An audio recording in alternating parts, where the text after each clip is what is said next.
Internet. Qui aurait cru qu'en 30 ans, on passerait de 2 ordinateurs qui s'envoient des emails à une gigantesque super-conscience collective qui a refaçonné la face du monde.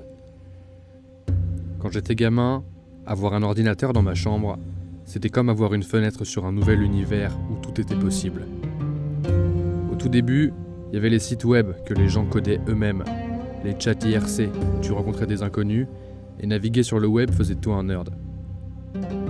On était des pirates dans des vaisseaux spatiaux, à visiter des endroits virtuels, à explorer. De ma chambre d'enfant, je le voyais comme une libération. Un pas gigantesque en avant pour l'humanité, un moyen d'accomplir nos rêves les plus fous, et d'enfin faire tomber les barrières géographiques qui poussaient les gens à se regrouper entre eux en fonction de l'endroit où ils vivaient. C'était bien avant que Mark ne décide de créer le début des réseaux sociaux, bien avant qu'Internet ne devienne une sorte de télé 2.0 pour la majorité des gens qui te passent des programmes choisis avec soin par un algorithme qui sait à l'avance ce qui va te faire rester l'écran allumé sur leur application. Les barrières géographiques ne sont pas vraiment tombées, mais on s'est quand même sacrément connecté. 4,9 milliards d'êtres humains sont connectés à Internet, sur 7,8. C'est historique. Mais petit à petit, le Far West qu'était Internet s'est structuré. Les algorithmes poussent les gens à consommer les mêmes types de contenus et à se connecter aux mêmes types de personnes. Ça crée des communautés virtuelles qui pensent tout être le centre de l'univers, des echo chambers, où tout le monde s'entre-valide ou se tape dessus à propos des mêmes sujets. Un tel niveau technologique n'a jamais été atteint dans l'histoire de l'humanité. Ça nous donne un pouvoir gigantesque et j'aimerais qu'on en prenne bien conscience. Parce que comme l'a dit le grand philosophe Ben Parker, un grand pouvoir implique de grandes responsabilités. Et en 2022, des responsabilités, on en a une tonne. Cette progression a créé des crises mondiales sans précédent auxquelles notre génération va devoir faire face. Et perso, je suis persuadé que si Internet et la technologie ont pu nous foutre dans la merde aussi vite, alors on doit pouvoir s'en servir pour en sortir. Je voulais repartir à zéro. Imaginer une toute nouvelle façon de naviguer sur Internet qui soit moins comme la télé et plus comme un jeu vidéo. Alors me voilà parti dans mon vaisseau, dans une odyssée à travers l'immensité d'Internet, pour comprendre comment utiliser les technologies à notre disposition et les mettre au service de la création d'un futur que j'ai envie de voir exister.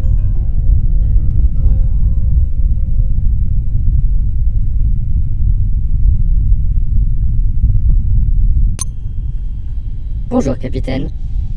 Bon, vous êtes le capitaine d'un vaisseau où vous êtes seul, donc pas le capitaine de grand-chose. Merci de me le rappeler, Gigi. Nous avons traversé le trou de verre avec succès, et naviguons maintenant dans l'immensité d'Internet. Super, ça fait plaisir.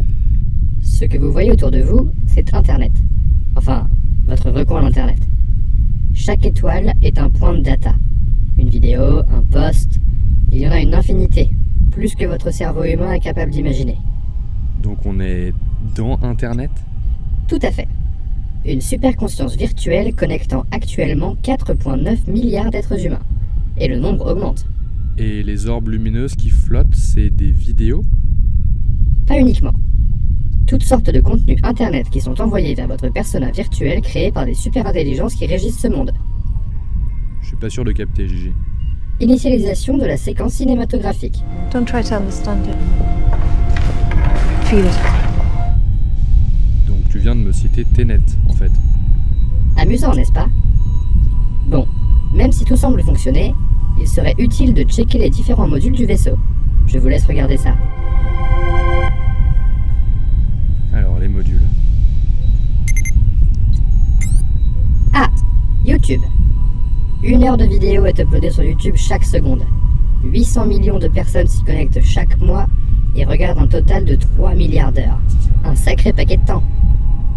Incroyable. En effet, actuellement, ce module ne vous permet que de regarder les vidéos qui vous sont proposées par l'algorithme sur votre feed et d'uploader les vôtres, ce qui fait déjà un sacré paquet de choses à faire.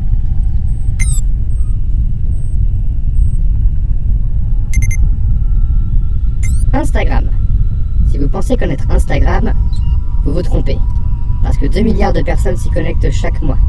Vous verriez leur base de données, c'est une merveille. Vous pouvez utiliser ce module pour scroller leur tout nouveau feed, lui aussi basé sur un algorithme de recommandation ultra poussé. Vous pouvez aussi regarder des stories et bien sûr, uploader vos propres contenus.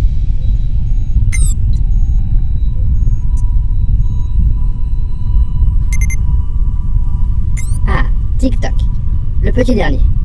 C'est mon préf perso. Ah ouais? Oui, je suis avide de leur challenge. Et c'est frais de voir la nouvelle génération créée. Ouais, j'avoue.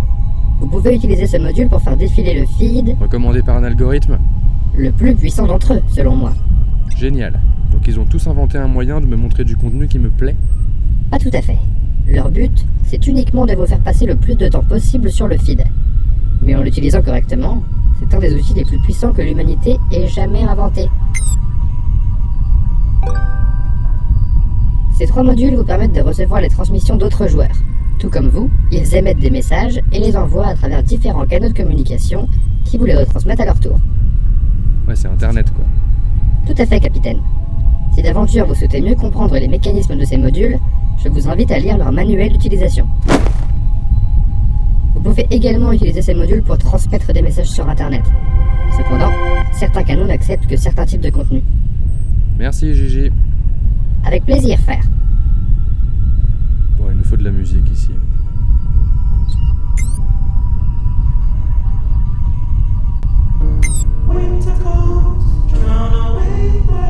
Gigi, active mon module caméra.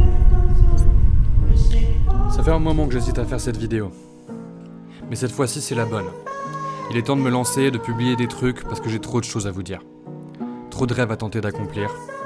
Et j'ai passé assez de temps à créer des trucs dans mon coin. J'ai grandi le cœur plein d'espoir. Et comme beaucoup d'entre nous, la réalité m'a rattrapé. On m'avait pas prévenu que le monde partirait complètement en couille et que les gens qui étaient responsables de s'en occuper seraient pas du tout prêts à le faire. Les crises se succèdent et on passe la plupart de notre temps à mater des vidéos pour essayer de se divertir. Quelle vie si ce n'est celle-ci. Notre génération est la dernière à pouvoir inverser le réchauffement climatique, à créer de nouvelles façons de travailler et à inventer un nouveau monde dans lequel on se sente bien. J'y crois. Je sais que c'est pas facile de faire preuve d'espoir quand les choses n'ont pas l'air de bouger, mais on est une génération comme il n'y en a jamais eu avant. Ceux et celles qui sommes connectés et qui sommes parfois plus proches de gens à l'autre bout du monde que de nos propres voisins. Une génération qui se rassemble, qui crée, qui invente. Les gamers, les youtubeurs, les tiktokers et les instagrammeurs.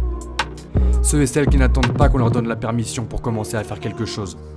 De toute façon, on n'a pas besoin d'eux et de leurs règles poussiéreuses. On a inventé de nouveaux métiers, de nouvelles façons de communiquer et on a écrit nos propres codes. On est toujours en train de les écrire d'ailleurs. Tout ça grâce à Internet. Internet. Qui aurait cru qu'en 30 ans, on passe d'une société où il fallait passer sous le bureau pour sortir un disque à un monde où des gens percent chaque jour en faisant ce qu'ils aiment. Je pense aux rappeurs, aux artistes en général qui ont tout niqué sur leur passage et fait des gros fuck à l'industrie. Aux streamers qui ont créé leur propre télé, plus bienveillante, plus vraie et plus belle. Mais il y a encore du taf pour créer une société qui nous ressemble.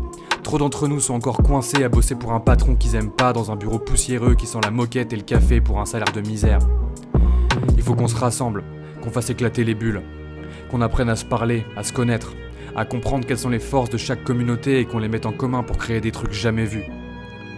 On a du taf les amis, et ça va pas se faire tout seul. Je suis là dans mon vaisseau et j'ai l'intention de créer un nouveau monde. Je dis pas que j'ai les solutions et que je sais comment faire, mais je suis prêt à essayer, à apprendre et à construire petit à petit. Et s'il y a une chose dont je suis sûr, c'est que je vais pas le faire tout seul. Je vais avoir besoin de vous.